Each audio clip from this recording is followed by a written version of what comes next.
So hello children, ఈరోజు మనం types of sentences గురించి మనం డిస్కస్ చేద్దాం. ఓకేనా? సో ఈరోజు మన టాపిక్ ఏంటమ్మా?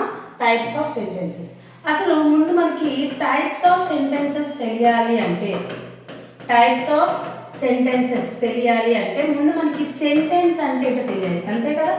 వాట్ ఈజ్ ఎ సెంటెన్స్ అంటే, అసలు సెంటెన్స్ అంటే ఏంటంటే a group of words is called a sentence. నేను ఇప్పుడు ఒక చెప్పాను ఏంటి, a group of words is called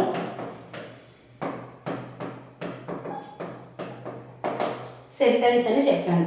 so a group of words sentence అవుతుందా లేదా అని చెప్పేసి ఇప్పుడు మనం డిస్కస్ చేద్దాం. అయిన తర్వాత మనం MCQs అనేది చూద్దాం. ఓకేనా? So first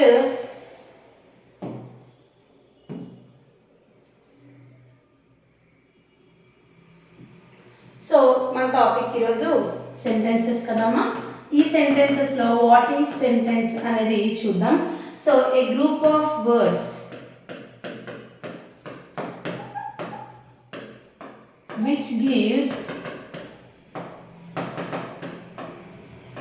which gives a complete sense of meaning, okay, is called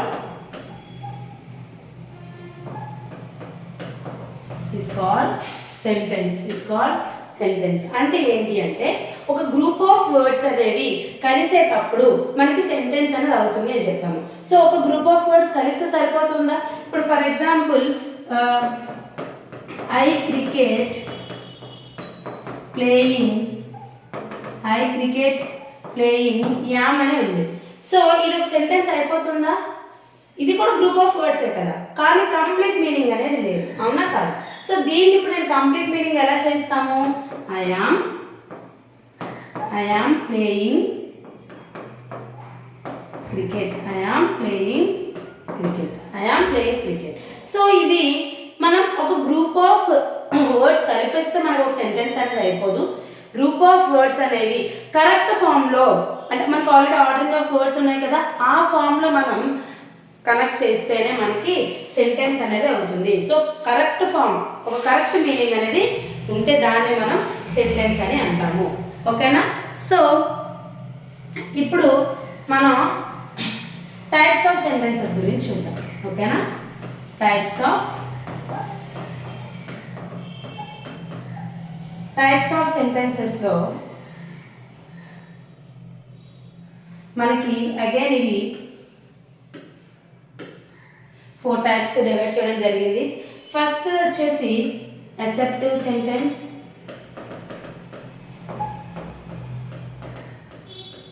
and imperative sentence,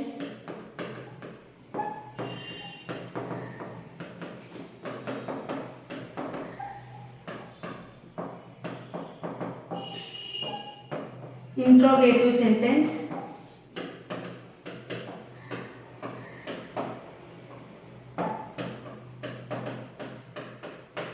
exclamatory sentence. ఇవి మనకి ఉన్న టైప్స్ ఆఫ్ సెంటెన్సెస్లో 4 టైప్స్ అమ్మా.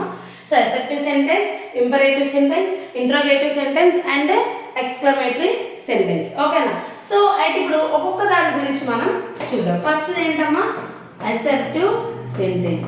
అసలు అసర్టివ్ సెంటెన్స్ అనే దాన్ని మనం డిక్లరేటివ్ సెంటెన్స్ అని కూడా చెప్తాము. ఏమంటామా? డిక్లరేటివ్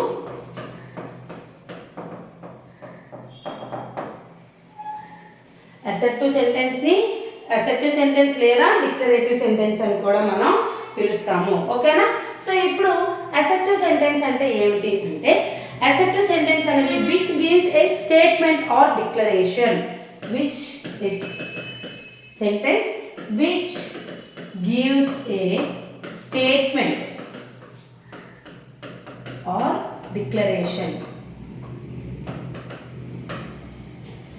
సో ఇది మన యొక్క దీని డెఫినేషన్. ఈ sentence which gives a statement or declaration. Statement గురించి లేదా డిక్లరేషన్ గురించి కరెక్ట్గా చెప్తే దాన్ని మనం ఏమంటాము అంటే సెంటెన్స్ అని అంటాము. ఓకేనా? సో ఈ సెంటెన్స్లో మనం మెయిన్గా ఎలాంటి సెంటెన్స్ వస్తాయంటే, ఇప్పుడు చెప్పాను కదండి, I am playing cricket. So ఇది ఎలా ఉంది, ఒక డిక్లరేషన్ అనేది ఉంది కదా, అతను ఏం చేస్తున్నాడు, ఐఎమ్ ప్లేయింగ్ క్రికెట్, నువ్వేం చేస్తున్నావు అంటే ఐఎమ్ ప్లేయింగ్ క్రికెట్. అంటే ఒక స్టేట్మెంట్ అనేది నువ్వు పాస్ చేస్తున్నావు, ఒక డిక్లరేషన్, ఒక కరెక్ట్ ఫామ్, అంటే ప్రతి ఒక్క మీనింగ్ అనేది ఉంది ఒక సెంటెన్స్లో. సో ఇలాంటివి ఉండేటప్పుడు దీన్ని మనము అసర్టివ్ సెంటెన్స్ అని అంటాము. సో ఇంకా చెప్పొచ్చు చూడండి, the cat is, where is the cat అంటే the cat is sitting on the table, the cat is sitting on the table. So the cat is sitting on the table అన్నప్పుడు ఏమైంది, ఇది కూడా మనకు ఒక డిక్లరేషన్ ఉంది కదా. సో ఇలా డిక్లరేషన్ అనేది ఇచ్చేస్తున్నప్పుడు మనం ఏం చేస్తామమ్మా, దాన్ని మనం అసర్టివ్ సెంటెన్స్ అని అంటాము. ఏమంటాం, అసర్టివ్ సెంటెన్స్ అని అంటాము. ఓకేనా. సో దీనికి ఇంకో గుర్తుంచుకోవడానికి ఏంటంటే ends with, the sentence ends with full stop. ఏంటమ్మా, ఫుల్ స్టాప్ తో ఎండ్ అవుతుంది. సో ఫుల్ స్టాప్ తో ఎండ్ అయింది అంత అసర్టివ్ సెంటెన్స్ ఏనా అంటే ఇంకొక సెంటెన్స్ కూడా మనకి ఫుల్ స్టాప్ తో ఎండ్ అవుతుంది. అదే ఏంటో ఇప్పుడు ఒకసారి చూద్దాం. ఓకేనా. Imperative sentence.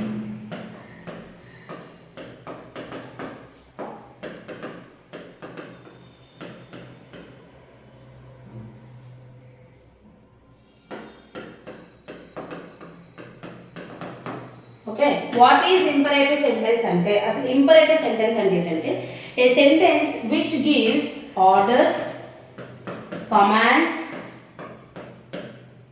Warning, instructions, request,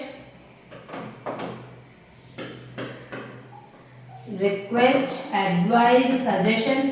so ఇలా మనకి ఒక సెంటెన్స్ అనేది ఏదైనా ఇన్స్ట్రక్షన్స్ ఇచ్చేటప్పుడు కానీ, లేదంటే ఏదైనా ఆర్డర్స్ వేసేటప్పుడు కానీ, కామెంట్స్ చెప్పేటప్పుడు మనము ఇంపరేటివ్ సెంటెన్స్ అనేది యూజ్ చేస్తుంటాం. సో దీనికి ఒకసారి ఎగ్జాంపుల్ చూడండి. For example, close the door, close the door, close the door. యాక్చువల్గా చెప్పాలంటే మనకి స్ట్రక్చర్ అనేది ఒక బేసిక్ సెంటెన్స్లో మనకి బేసిక్ స్ట్రక్చర్ ఉంటుంది. ఏంటి అంటే subject plus verb plus object. ఇది ఒక మన యొక్క సెంటెన్స్ యొక్క బేసిక్ స్ట్రక్చర్. సో మనకి సబ్జెక్ట్ అనేసరికి ఎవరు వస్తారమ్మా, నౌన్ కానీ లేదా ప్రొనౌన్ కానీ ఎక్కువగా రావడం జరుగుతుంది. సో ఇక్కడ ఎక్కడైనా నౌన్ కానీ ప్రొనౌన్ కానీ ఉందా? ఇప్పుడు నౌన్ ప్రొనౌన్ అంటే ఏంటేంటి, నౌన్ అంటే ఏమైనా నేమింగ్ వర్డ్స్ని, నేమింగ్ వర్డ్స్ని నౌన్ అని అంటాం. ప్రొనౌన్ అయితే ఏమంటాం, he, she, it, they, I, we, you, ఇలాంటివన్నీ కూడా మనకి ప్రొనౌన్స్ అని అంటాం కదా. సో ప్రొనౌన్ ఎక్కడెక్కడైనా ఉందా, లేదు. సో మనకి ఈ ఇంపరేటివ్ సెంటెన్స్లో సబ్జెక్ట్ అనేది మ్యాక్సిమం ఉండదు, సబ్జెక్ట్ అనేది మ్యాక్సిమం ఉండదు, అండ్ వెర్బ్ అనేది స్టార్టింగ్ ఆఫ్ ద సెంటెన్స్ అనేది ఉంటూ ఉంటుంది. సో క్లోజ్ అనేది ఏంటమ్మా, ఒక యాక్షన్ వాడే కదా, క్లోజ్ ద డోర్, అది కూడా ఒక యాక్షనే కదా, క్లోజ్ చేయడం. సో క్లోజ్ ద డోర్ ఇది వెర్బ్ అయితే ఇది మనకి ఆబ్జెక్ట్ అవుతుంది. కాబట్టి close the door, close the door. So ఇది కూడా మన యొక్క ఆర్డర్ కదండి, క్లోజ్ ద డోర్ అని చెప్తాం కదా. ఓకేనా. మనం ఒకళ్ళు don't touch that button, don't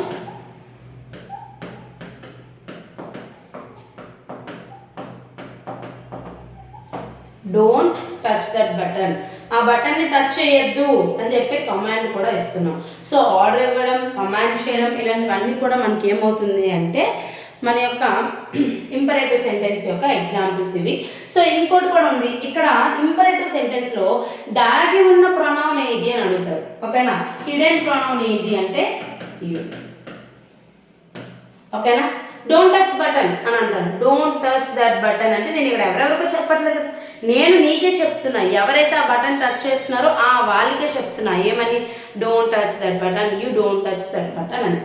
so అక్కడ నేను యూ అనేది మనం సెంటెన్స్లో మెన్షన్ చేయనప్పటికీ అక్కడ మనకు దాగి ఉన్నది ఏది అంటే యూ అనే ప్రొనౌన్ అనేది దాగి ఉంటుంది. ఓకేనా. సో ఈ యూ అనే ప్రొనౌన్ గురించి మనకి హిడెన్గా ఉంటుంది. అది ఎవరి సెంటెన్స్లో అంటే ఇంపరేటివ్ సెంటెన్స్లో. సో ఇది ends with the sentence ends with full stop.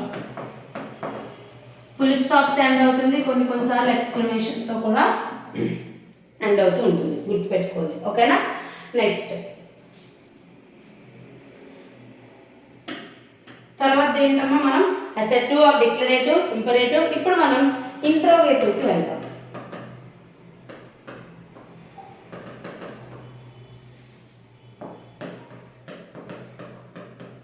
Interrogative sentences.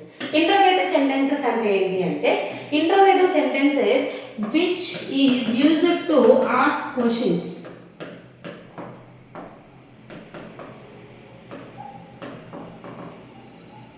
Which is used to ask questions.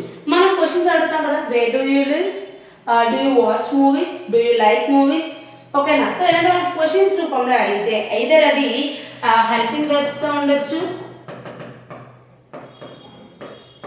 లేదు అంటే WH క్వశ్చన్స్తో కూడా మనం అడగచ్చు, ఓకేనా. హెల్పింగ్ వర్బ్స్ అంటే ఏంటి, ఈజ్ కానీ వర్స్ కానీ వర్ కానీ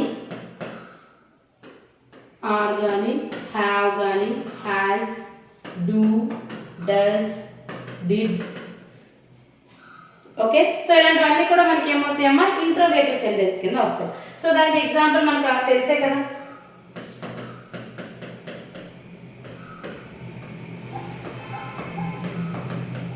డూ యూ వాచ్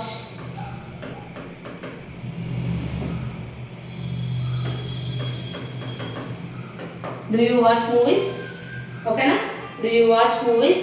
సో ఇలా మనం క్వశ్చన్స్గా అడిగితే దాన్ని మనం ఏమంటాము అంటే ఇంట్రోగేటివ్ సెంటెన్స్ అంటాం.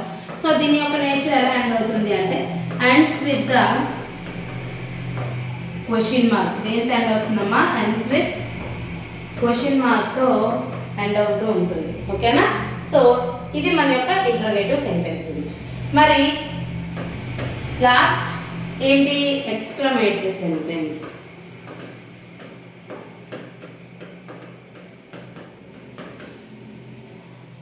ఎక్స్క్లమేటరీ సెంటెన్స్ అంటే ఏమిటి? సో ఇక్కడ మెయిన్లీ మనం ఎక్స్క్లమేటరీ సెంటెన్స్ అనేది సేమ్ యాజ్ లైక్ ఇది కూడా ఇంటర్జెక్షన్ ని తెలియజేస్తుందమ్మా. ఇంటర్జెక్షన్ అనగా స్పాంటానియస్ ఫీలింగ్స్, ఎమోషన్స్ ఎలా అయితే ఎక్స్ప్రెస్ చేస్తుందో ఎక్స్క్లమేటరీ సెంటెన్స్ కూడా మన యొక్క ఫీలింగ్స్ని, సడన్ ఫీలింగ్స్ ఆర్ ఎమోషన్స్ని ఎక్స్ప్రెస్ చేస్తుంది. సో దీన్ని ఏం రాయొచ్చు, which is a sentence which is used to express sudden feelings or emotions. So సడన్గా వచ్చే మన యొక్క ఫీలింగ్స్ని, ఎమోషన్స్ని ఎక్స్ప్రెస్ చేసి చెప్పే సెంటెన్సెస్ని ఏమంటాము అంటే ఎక్స్క్లమేటరీ సెంటెన్స్ అంటాము. ఫర్ ఎగ్జాంపుల్ చూడండి, what a beautiful day,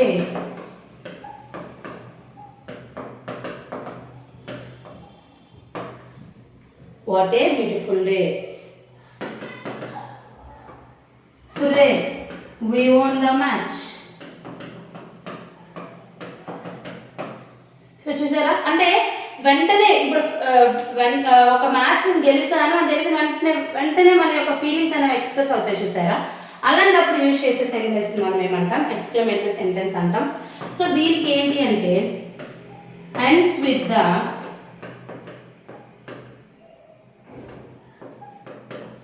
exclamation mark.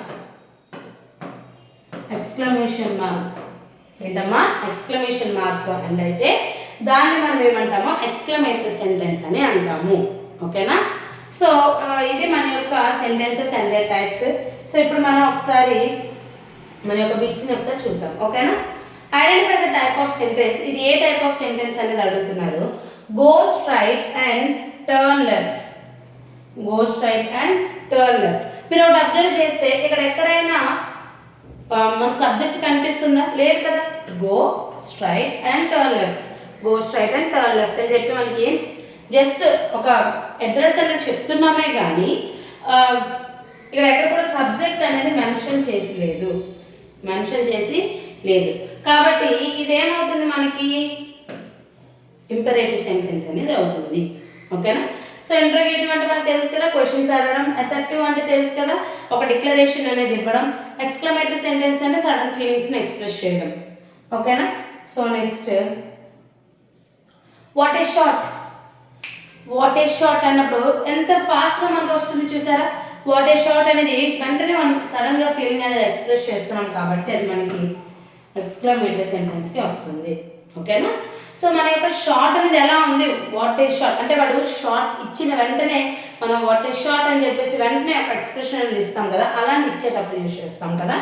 So sudden ఫీలింగ్ని చెప్పేటప్పుడు ఎక్స్క్లమేటరీ సెంటెన్స్ అనేది యూజ్ చేస్తాం. A declarative sentence can also be called ఏమంటారు? డిక్లరేటివ్ సెంటెన్స్ ని ఇంకో విధంగా కూడా పిలుస్తారు. ఏంటది? Assertive sentence. ఆల్రెడీ మనం చెప్పాం కదా, ఏమంటారమ్మా? అసర్టివ్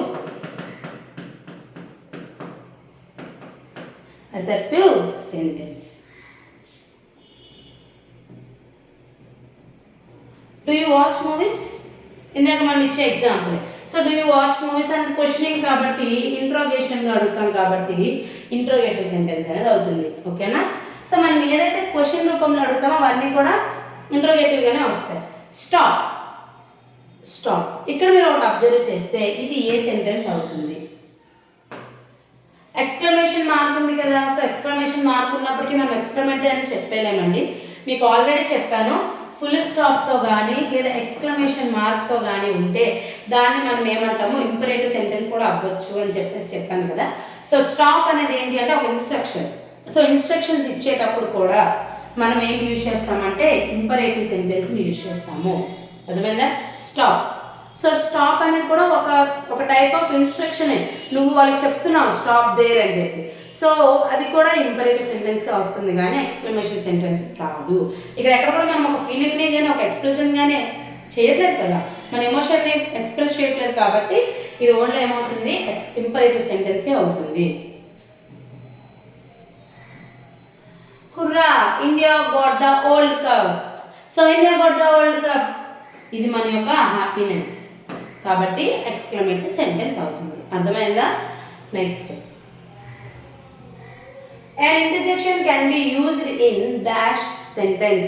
సో ఇంటర్జెక్షన్ అనేది ఎక్కడెక్కడ మనం యూజ్ చేస్తాము? ఓకేనా? ఇంటర్జెక్షన్ అనేది ఎవరి దగ్గర యూజ్ చేస్తామని చెప్పాను ఆల్రెడీ. ఎక్స్క్లమేటరీ. ఎందుకు? ఇంటర్జెక్షన్ అంటే ఏంటో ముందు తెలియాలి. సో ఇంటర్జెక్షన్ అంటే ఏంటమ్మా? స్పాంటానియస్ ఫీలింగ్స్, అదే సడన్ ఫీలింగ్స్ కానీ ఎమోషన్స్ కానీ ఎక్స్ప్రెస్ చేసేటప్పుడు వచ్చేదే ఇంటర్జెక్షన్. సో సేమ్ అదే టైప్గా ఉన్నది ఏంటి అంటే ఎక్స్క్లమేటరీ. కాబట్టి మన ఆన్సర్ ఏమవుతుందమ్మా? ఆప్షన్ డి అనేది అవుతుంది. ఓకేనా? Next, please tell me the time. ఇది రిక్వెస్ట్. సో రిక్వెస్ట్ కానీ ఆర్డర్ కానీ అయితే దాన్ని మనం ఇంపరేటివ్ సెంటెన్స్ అని అంటాము. Which of the below sentence can end with a full stop? ఓకేనా? ఇందులో ఫుల్ స్టాప్ అనేది ఏ సెంటెన్స్కి వస్తుంది అని అడుగుతున్నారు. ఎవరెవరికి వస్తుందమ్మా చెప్పండి? ఇంపరేటివ్కి వస్తుంది, స్టేట్మెంట్కి కూడా వస్తుంది. ఇంపరేటివ్కి బోత్ ఫుల్ స్టాప్ వస్తుంది అండ్ ఎక్స్క్లమేటరీ కూడా రావచ్చు.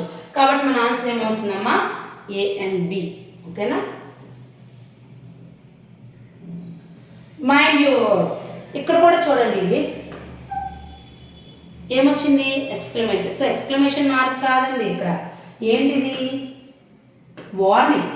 ఏమి ఇస్తున్నాం ఇక్కడ? వార్నింగ్ ఇస్తున్నాం. ఏమని? Mind your words.